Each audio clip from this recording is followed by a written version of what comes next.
spectacle, c'est ainsi que l'opinion publique qualifie la cérémonie organisée hier par le président Eradzonar Mampian pour célébrer les 4 ans marquant l'avènement du régime actuel, un événement au cours duquel il a profité pour présenter à ses invités sa vision pour 2030, Fisanjata en Madagascar.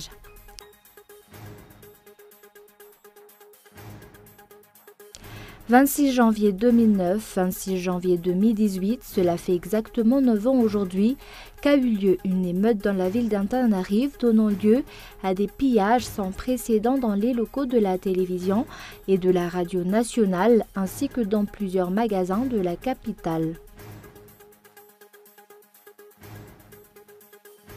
Et en France, la scène continue de monter, mais le pic attendu ce week-end ne va pas atteindre les 6 mètres selon les autorités. Les premières victimes sont les habitants de Val-de-Marne.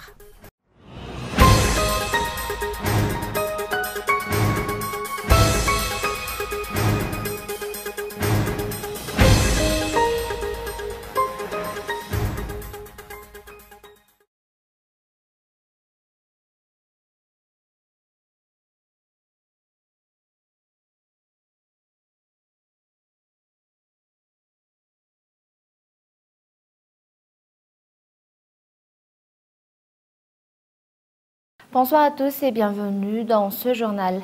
À la une, un spectacle, c'est ainsi que l'opinion publique qualifie la cérémonie organisée hier par le président Eradzonar Mampian pour célébrer les 4 ans marquant l'avènement du régime actuel, un événement au cours duquel il a profité pour présenter à ses invités sa vision pour 2030. Reportage. L'annonce du Fisanjata Namrinj, vision du chef d'État pour 2030 lors de la cérémonie organisée hier à Yavlou, est une preuve que le régime actuel n'a eu aucun véritable programme de développement au cours de ses 4 ans de mandat, d'après Laurent Ramarson, membre du parti politique Malagas Miramieng.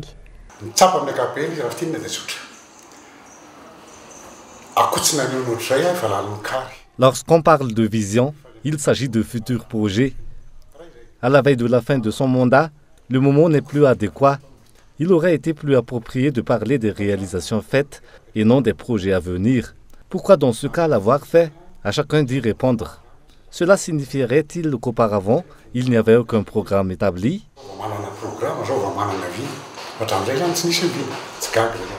Pour le journaliste Swavanjia Martafk, il s'agit d'une marque de mépris pour le peuple. Le nombre de Malgaches vivant sous le seuil de pauvreté ne cesse d'augmenter. Ce n'est pas la première fois que les dirigeants promettent monts et merveilles à la population et pourtant les promesses ne sont jamais tenues. Celui qui a contribué à la démolition du pays, peut-il le redresser? Une pré-campagne électorale, c'est ainsi que le Comité national de l'observation des élections a qualifié les actions du chef d'État hier lors de cette cérémonie. Il reste près de 11 mois avant la fin du mandat du chef d'État actuel. Le code électoral régissant la pré-campagne n'est pas encore fixé. En ce qui concerne les autres partis politiques, ont-ils le droit d'utiliser les chaînes audiovisuelles nationales pour faire connaître leur vision au peuple et établir ainsi l'égalité de chance? D'autre part, ce qui s'est passé hier n'est-il pas déjà une forme de pré-campagne électorale?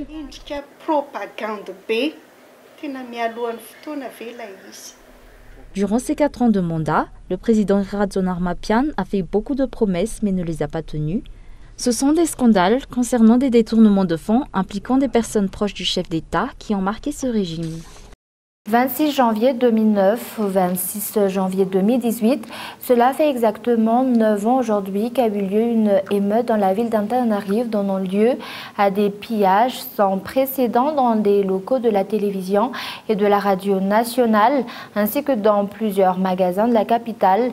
Une journée qui a marqué l'histoire de Madagascar et à laquelle le nom Lundi Noir a été attribué. Au cours de cette journée, des décès et des disparitions ont été dénombrés.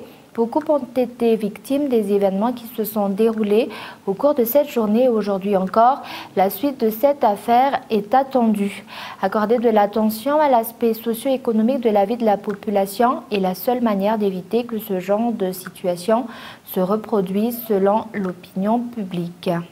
Mais également dans l'actualité de ce jour, en signant l'ordre de l'élargissement pour la mise en liberté de Houssine Arfa au mois d'août dernier, la procureure de la République n'a fait qu'exécuter un ordre d'après un magistrat et toutefois le parquet aurait pu faire appel face à cette décision. Reportage de Feizou Rafali.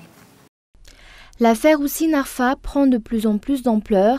Un ordre d'élargissement signé par la procureure de la République suite à une décision de mise en liberté provisoire de Houssine Arfa le 23 août 2017 circule sur les réseaux sociaux. Le procureur de la République n'a fait qu'appliquer les termes du Code de procédure pénale. Toutefois, le parquet aurait pu faire appel de cette décision, selon les explications. Le procureur de la République donc, est tenu de signer cet ordre d'élargissement pour l'envoyer au chef d'établissement pour pouvoir libérer l'individu en question. Nous savons tous très bien qu'il y avait 2 dossiers concernant l'individu Houssine. Donc pour le second dossier, par rapport à l'association de malfaiteurs, il a été effectivement mis en liberté. Mais pour le premier dossier, usurpation de fonction et autre inculpation, il a été condamné à 3 ans d'emprisonnement ferme.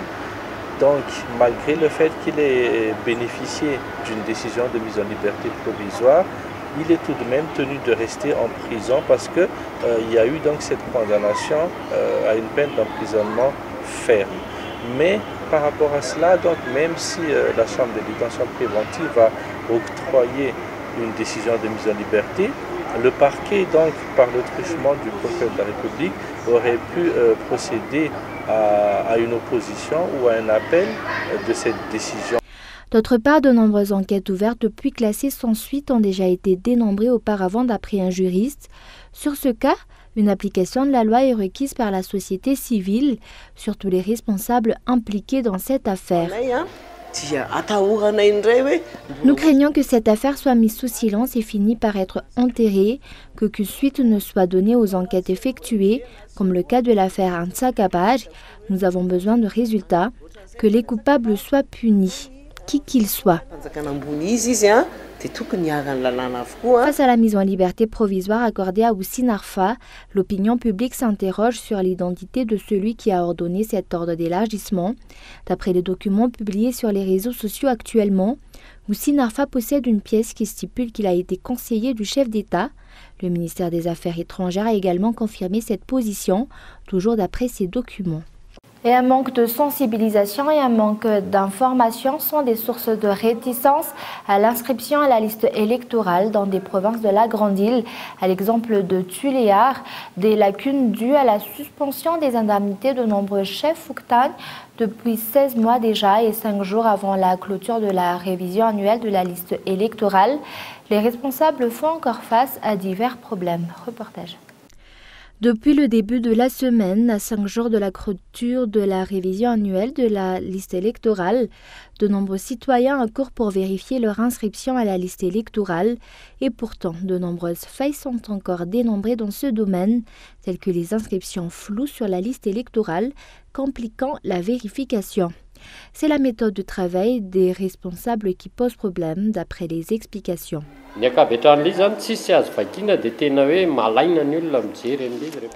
Ce que je constate, c'est que c'est celui qui est chargé de la saisie de cette liste qui s'est trompé.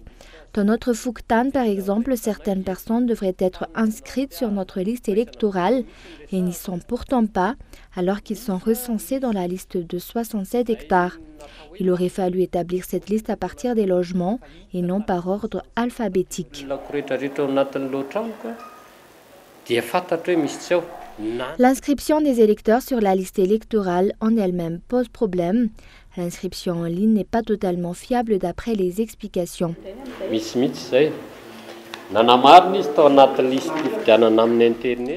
Nous avons constaté un cas où un habitant du premier arrondissement est inscrit dans le second arrondissement après vérification sur Internet. D'après la CENI, c'est la dernière inscription faite avant le 31 janvier qui est maintenue. Au mois de février, après le retour de la liste électorale dans les Fouktagnes, la population disposera de 20 jours pour revérifier leur inscription, d'après le vice-président de la commission électorale nationale indépendante. Une insuffisance de sensibilisation réduit également le taux d'inscription à cette liste dans plusieurs secteurs. C'est le cas par exemple à Tuléar, à cause de la suspension des indemnités des chèques Fougtagne depuis 6 mois. Jusqu'ici, une hausse de 3,6% des inscriptions à la liste électorale est constatée, ce qui fait un total de 9 553 000 électeurs, dont près de 380 000 nouveaux électeurs. Et avant de passer aux actualités internationales, l'État n'a résolu à ce jour qu'une partie des problèmes du syndicat des enseignants-chercheurs et des chercheurs enseignants de l'enseignement supérieur. Leur requête en matière de retraite reste encore sans suite et ce syndicat également fait part de son avis concernant la suspension de 3 membres de ce syndicat dans la branche d'Antananarivo. Reportage. Après la suspension des cours au sein de l'université d'Antananarivo au mois de décembre dernier, le gouvernement a accordé une réponse favorable à une partie des réclamations du syndicat des enseignants-chercheurs et des chercheurs enseignants de l'enseignement supérieur d'Antananarivo par le biais du décret 2009-1214, 1215, 1216. Dans cette requête, chaque enseignant-chercheur est libre de suivre ou non les ordres syndicaux. La requête syndicale est un droit et un droit fondamental. Chaque enseignant-chercheur est libre d'enseigner sans contrainte. De la même manière, ceux qui décident de suivre les ordres syndicaux ont tout à fait le droit. Il n'y a aucune obligation auprès des membres du syndicat d'Antananarivo.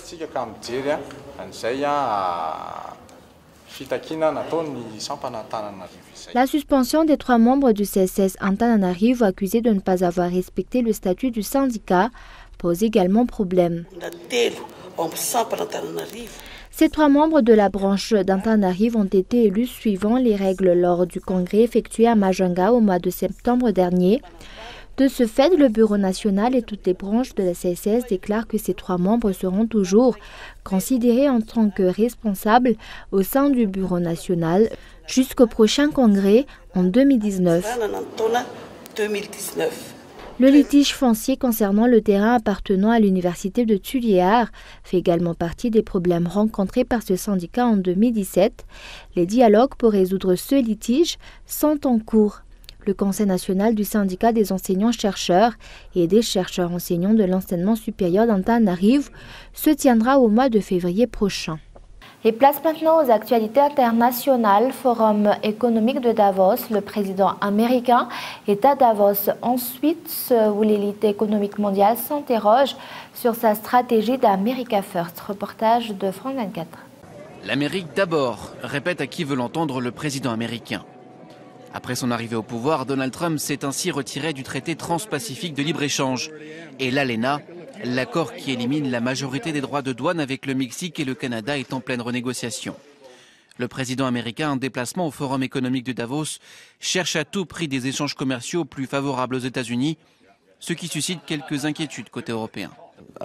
J'espère qu'il va envoyer un message. Bien sûr, ce sera l'Amérique d'abord, mais s'il pouvait ajouter, mais pas toute seule, ou l'Amérique d'abord, et nous avons besoin de la coopération du reste du monde, ou quelque chose comme ça, ce serait bien.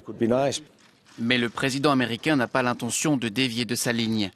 En début de semaine, il signe un décret pour taxer massivement l'importation de panneaux solaires et de lave-linge.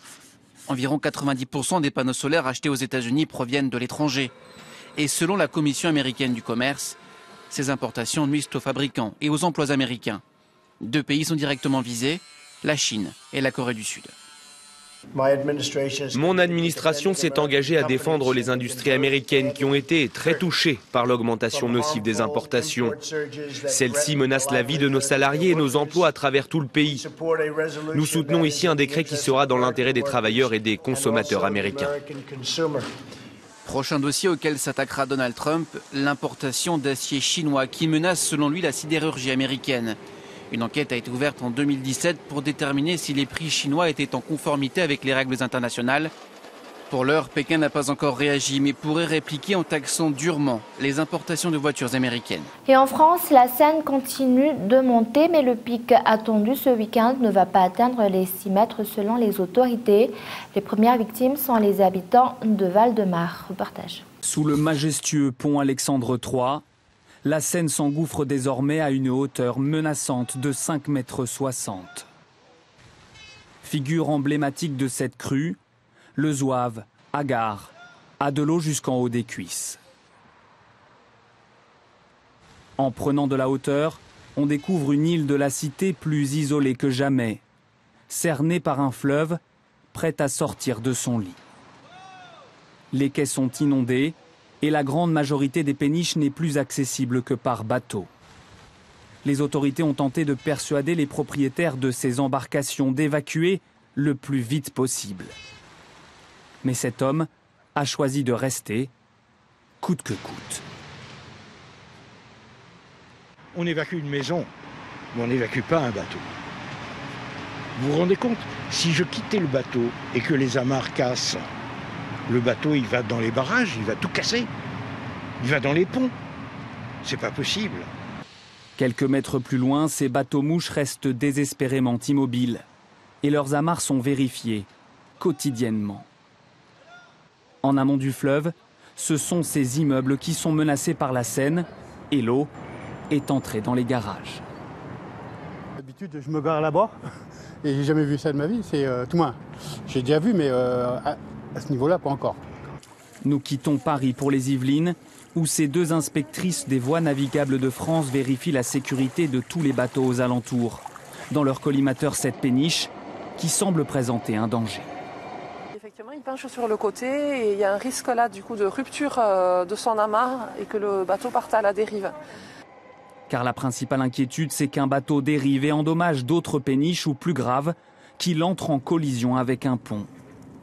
Partout où coule la Seine, on se prépare aujourd'hui à vivre une nouvelle journée, les pieds dans l'eau. Et avant de se quitter, je rappelle les grands points de ce journal. Un spectacle, c'est ainsi que l'opinion publique qualifie la cérémonie organisée hier par le président Eradon Armampian pour célébrer les 4 ans marquant l'avènement du régime actuel. Un événement au cours duquel il a profité pour présenter à ses invités sa vision pour 2030. Et 26 janvier 2009, 26 janvier 2018, cela fait exactement 9 ans aujourd'hui qu'a eu lieu une émeute dans la ville d'Antananarive donnant lieu à des pillages sans précédent dans des locaux de la télévision et de la radio nationale ainsi que plusieurs magasins de la capitale. Et enfin en France, la Seine continue de monter, mais le pic attendu ce week-end ne va pas atteindre les 6 mètres selon les autorités. Les premières victimes sont les habitants de Val-de-Marne. Et voilà, c'est la fin de ce journal. Merci de votre fidélité. Au revoir et bonne soirée à tous.